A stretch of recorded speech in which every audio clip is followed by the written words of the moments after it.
A palavra do Senhor Jesus. Abra sua Bíblia em Mateus capítulo 26.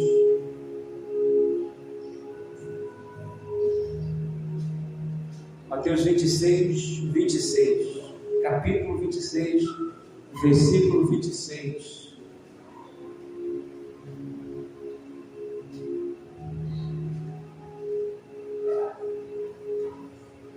Amém? Enquanto comiam, tomou Jesus um pão e, abençoando-o, partiu e o deu aos discípulos, dizendo: tomai e comei, isto é o meu corpo.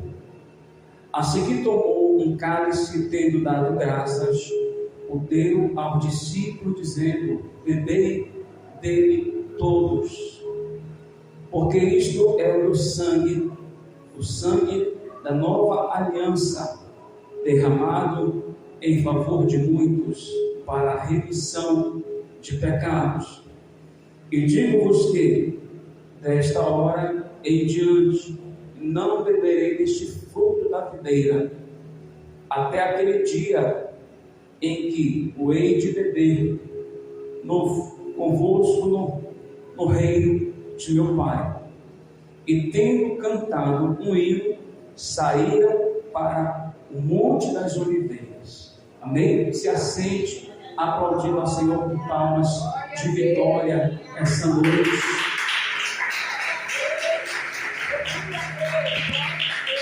Louvado seja Deus.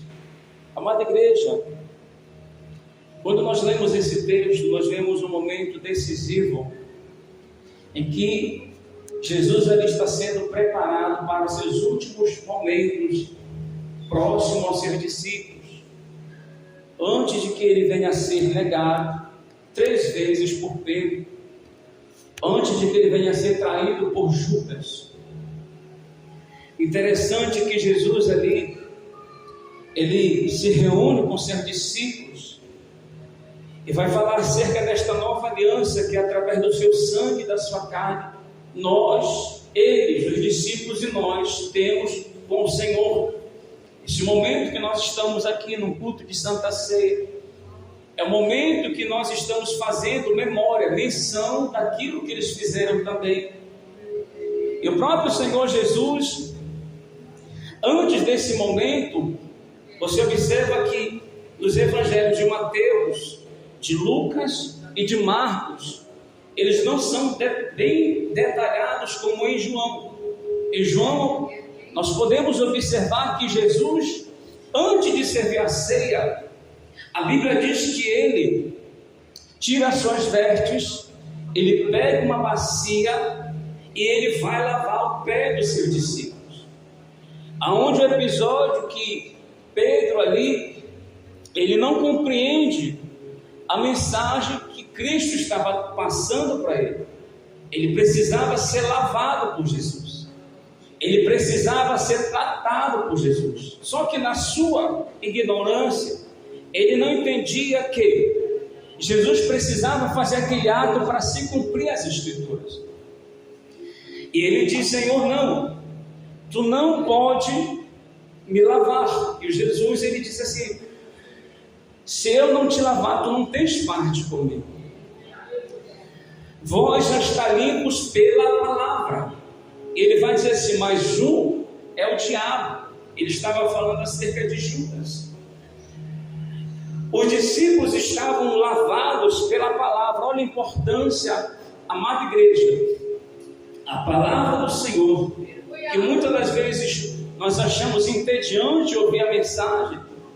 Essa palavra que está sendo liberada enquanto nós estamos aqui, você sentado aí, eu aqui em pé.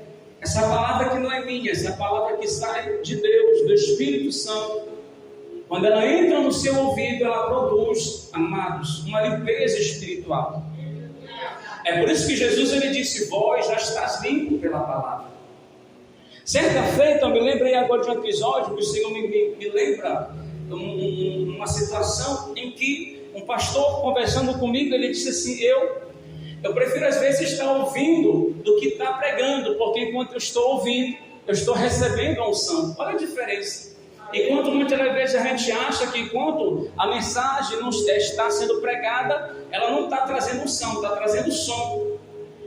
Quando na verdade, enquanto você está ouvindo a palavra, você está sendo limpado.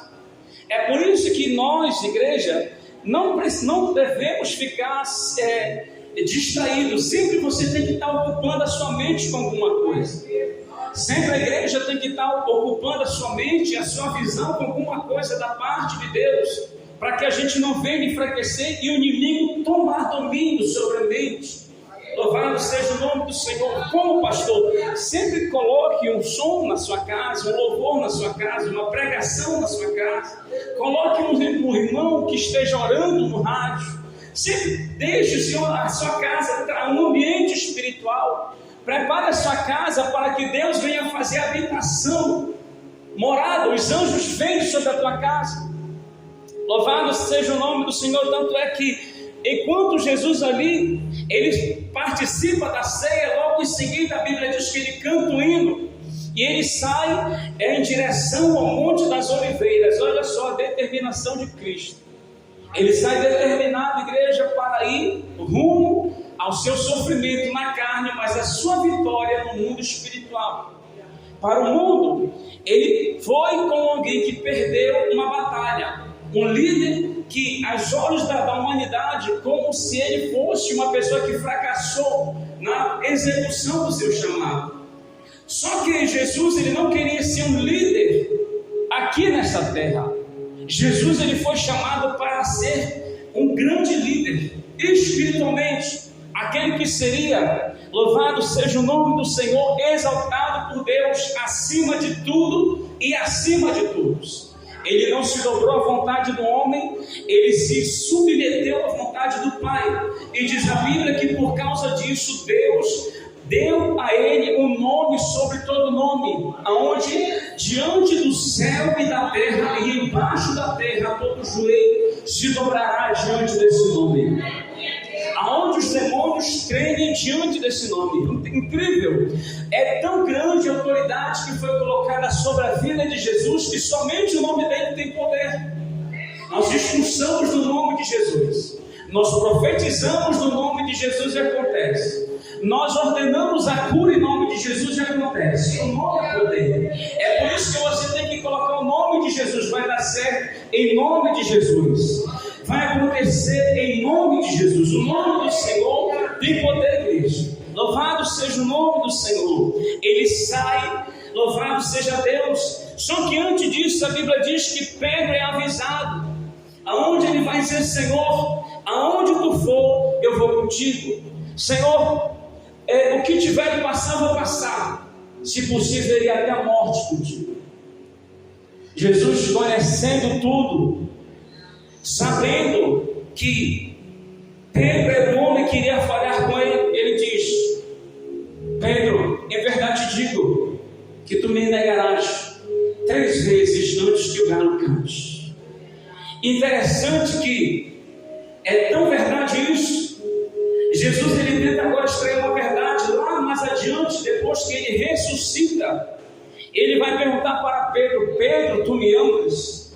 Ele pergunta novamente. Pedro nega 3 vezes. Agora Jesus pergunta 3 vezes: Pedro, tu me amas? Apacenta minhas ovelhas. Pedro, tu me amas? Tu sabes que eu te amo, Senhor. Apacenta minhas ovelhas. Pedro, tu me amas? Aí a Bíblia diz que ele ali começa a ficar entristecido por causa que Jesus pergunta 3 vezes. Por que, igreja? Porque Jesus sabia que agora havia uma verdade dentro de Pedro. Logo no princípio não havia essa verdade. Pedro não estava disposto a morrer por Jesus. Louvado seja Deus. São poucos aqueles, igreja, que têm a convicção de morrer por Jesus. Nem todo mundo tem essa fé. Nem todo mundo sabe que se morrer fazendo a vontade de Deus, vai reinar com o Senhor. É por isso que Jesus ele diz na sua palavra que aquele que negar ao Senhor, ele vai ser negado diante do Pai.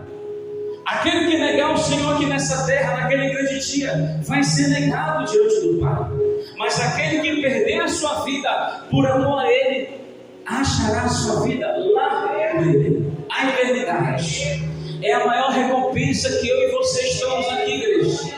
Nós não estamos aqui porque nós queremos vitória. Nós estamos aqui sim porque a nossa alma, a salvação é importante. Isso não se é pregado. E você também não vê pessoas interessadas em ser salva. Você vê hoje em dia pessoas interessadas em vitória, mas esquece que tem uma alma. Esquece que tem a igreja dos caminhos, céu e inferno. Se perde o céu, o inferno, ela não perde. Louvado seja o nome do Senhor. Todavia, a nossa vida, ela é disputada por dois poderes: o de Deus e o poder das trevas. Louvado seja o nome do Senhor. Quando Cristo ele resolve morrer na cruz, ele resolve morrer para nos tirar das trevas e trazer para a sua luz. Quer todos, igreja? Não. A Bíblia diz lá em 1 João, louvado seja o nome do Senhor, que Deus ele dá poder àqueles que aceitam a Jesus. Ele dá poder de ser chamado filho de Deus. Tem muitas pessoas que dizem: eu sou filho de Deus, mas não confessaram o nome de Jesus, não pronunciaram o nome de Jesus. Como é isso, pastor? Quer dizer que eu vou falar assim? Mas você tem que pronunciar e confessar perante Deus e perante os homens. Muitas pessoas não entendem. Certo jovem no meu trabalho, ele disse assim, ele é batucador, adepto das trevas. Ele falou assim: tomarem que Jesus ele venha para acabar com tudo isso que está acontecendo na terra. Eu disse assim para ele: Jesus ele vem para levar aqueles que estavam fazendo a vontade dele. Ele ficou calado porque ele entende, assim como os judeus, que Jesus viria para reinar e trazer sentença de espada. Só que Jesus, quando ele vem na sua primeira vida, ele vem trazer o arrependimento e a salvação. A segunda vinda de Jesus sobre a terra, ele vem para arrancar a sua igreja dessa terra e livrar do sofrimento, livrar da grande tribulação. E a terra, aqueles que ficarem sobre a terra, o juiz e a sentença de Deus vai vir sobre eles. O que vai acontecer, pastor? A violência vai aumentar, a maldade vai aumentar a igreja, a adoração a demônios, como a gente vê hoje, pessoas na rede social adorando demônios, exaltando o poder das trevas, não sabe nem o que está esperando por ela do outro lado. Enquanto que eu e você, igreja, estamos buscando a um Deus poderoso, o Deus que criou o céu e a terra, o Deus que tem poder de matar e dar vida, o Deus que tem poder de mudar a história. Louvado seja o nome do Senhor. Você não serve a qualquer Deus, você não serve a Deus fraco, você não serve a Deus pequeno, você serve a Deus que é poderoso, você serve a Deus que é grande, que sabe de tudo, que vê tudo, que pode tudo, que está aqui, está lá na tua casa, está visitando a tua família. O Deus que, enquanto você está na casa dele, está trazendo livramento para a tua casa. É por isso que eu não aceito dentro da casa do Senhor, igreja. A gente está de boca fechada, parece que a gente está no velório, parece que a gente está vendo um morto dentro do caixão. Você não está aqui por obrigação, você está aqui porque Deus preparou essa noite para você adorar em espírito e verdade ao Senhor.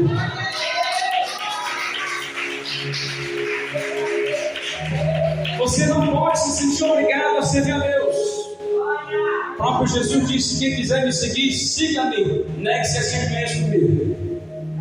Negue a si mesmo, carregue a sua cruz e siga-me. Você não é obrigado a servir o Senhor.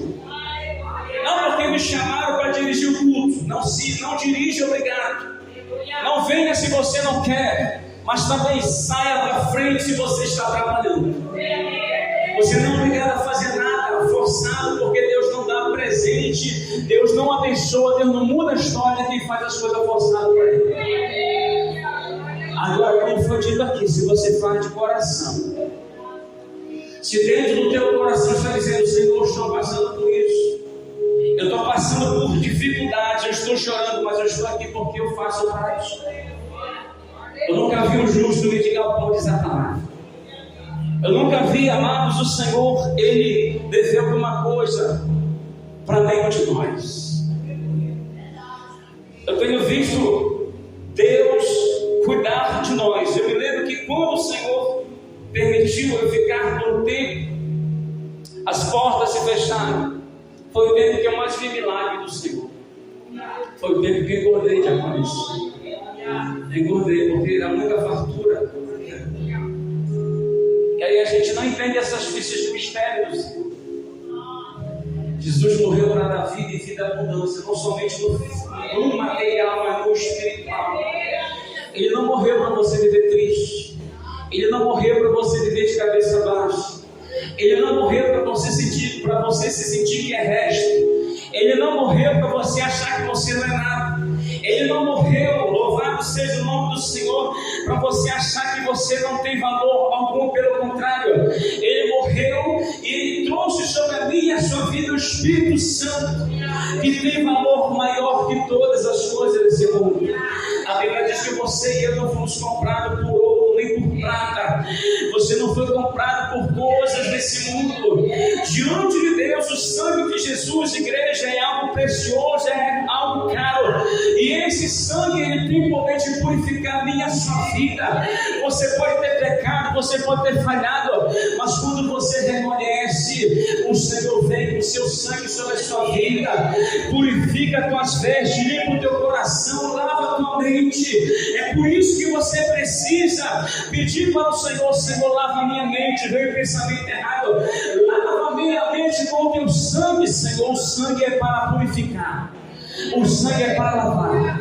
Senhor, estou sentindo meu coração triste, lava o meu coração e arranca essa tristeza, Senhor. O problema é que a gente não tem estratégia, igreja. A palavra está aí para você aprender, para você executar na sua vida. Libera a palavra sobre a tua vida. Jesus ali, ele vai em direção ao triunfo. O adversário, pensando que com certeza já havia vencido, quando na verdade ele estava próximo à sua derrota. Louvado seja Deus.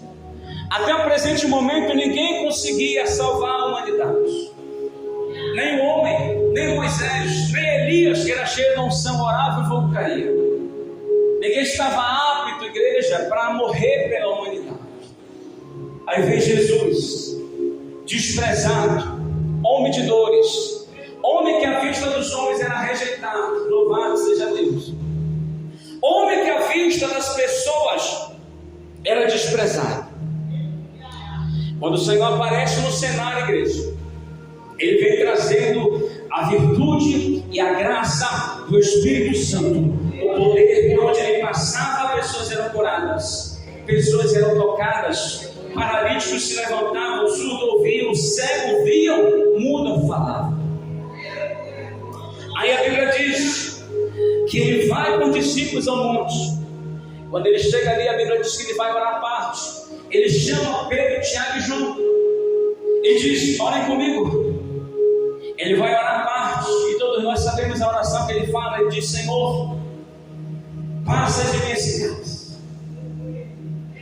Quando Jesus ele fala isso, passa de mim esse cálice, a Bíblia não diz, mas eu quero entender que pela onisciência, o conhecimento que Jesus tinha, com certeza a sua visão se abriu para aquilo que iria acontecer.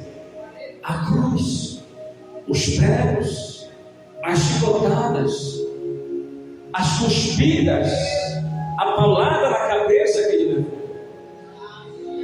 As pessoas ali que receberam o milagre agora estavam contra Jesus. E às vezes a gente quer deixar o Senhor por qualquer coisa. Eu estou desanimado, a me machucar. Você veio esperando alguém te machucar para você sair da igreja, ou você veio buscar Jesus? Quem para porque aconteceu alguma coisa, o foco dele era isso. Meu foco era isso. Qual? Me machucar. Então esse era o teu foco. Esperar alguém te machucar para você sair da igreja. Quando o nosso foco é avançar a igreja, quando o nosso foco é Cristo, pode vir da direita da esquerda. Interessante que o próprio Senhor ele já conduz isso. Não olha nem para a direita nem para a esquerda. Siga em frente. E fala para Moisés: olha, a ordem para marchar em frente. O Senhor fala para Josué: não te desvia nem para a direita e nem para a esquerda, para frente. Interessante, né, igreja? Quando o Senhor abre o mar, ele fecha a direita e a esquerda, para o povo ir para frente. Interessante esses mistérios. Deus é Deus de mistério, Deus de confirmação. Quando Jesus ali volta da oração, igreja, ele se depara com seus discípulos dormindo. Quem aqui, amados, não foi surpreendido pelo sono da indolência? Aquele momento que a gente está orando, de repente a gente é arrebatado, levado para uma outra dimensão do sono. Uma dimensão que a gente não vê, apaga a nossa visão desse mundo, pastor Adela. E quando a gente acorda e volta desse arrebatamento, a gente está com barba no cantador. Caravana movente. Glória a Deus, e o ventilador na frente da gente. Os discípulos estavam dormindo. Aí Jesus ele vai falar algo interessante: não pudeste vigiar 1 hora comigo? Muito forte. É só 1 hora de oração por dia que Jesus pelo menos quer. Não pudeste orar, não pudeste vigiar. Quando ele fala vigilância, ele está falando acerca de oração também. Porque o próprio Senhor ele disse assim: vigiai, depois ele diz vigiai e orai. A carne é fraca, mas o espírito está pronto. Essa carne aqui, ela não quer nada. Essa carne aqui, quando ela está forte, ela vai querer dormir. Quando essa carne está forte, ela quer comer demais. Ela quer dar volta, ela quer prazer. Quando o espírito está forte, a carne é massacrada.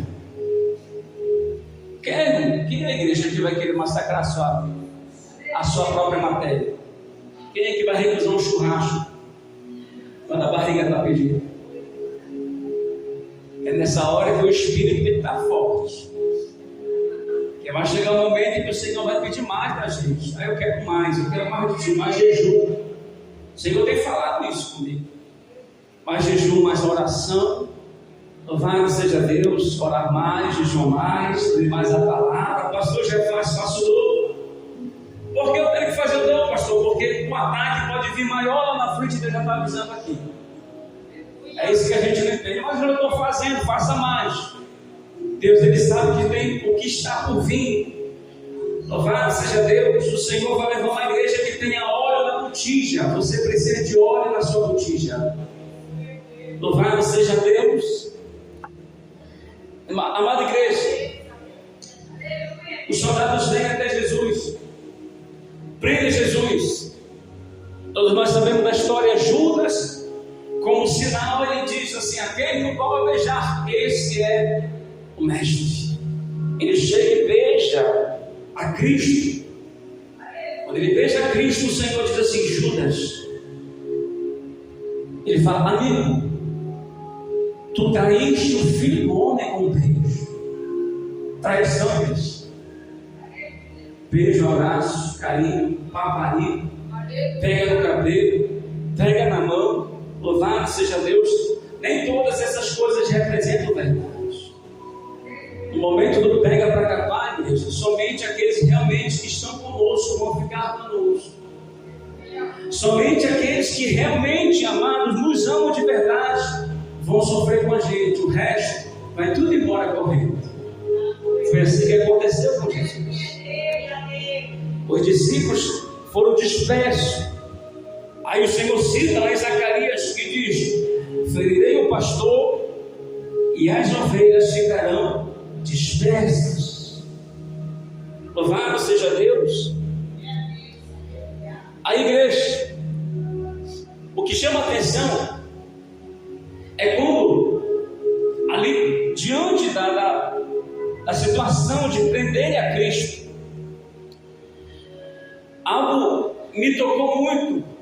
Quando ali Pedro, tentando defender o Senhor, ele pega a sua espada e decepta a orelha de Malco, um dos soldados. Ele estava separado para ser um sacerdote, segundo a lei levítica, que aquele que fosse ser um sacerdote, ele tinha que estar perfeitamente. Só para você entender, igreja, que as coisas com Deus não é de qualquer jeito. Às vezes a gente pensa que a gente pode viver no mundo e depois chegar na igreja, subir no altar e cantar, ter a sua oportunidade.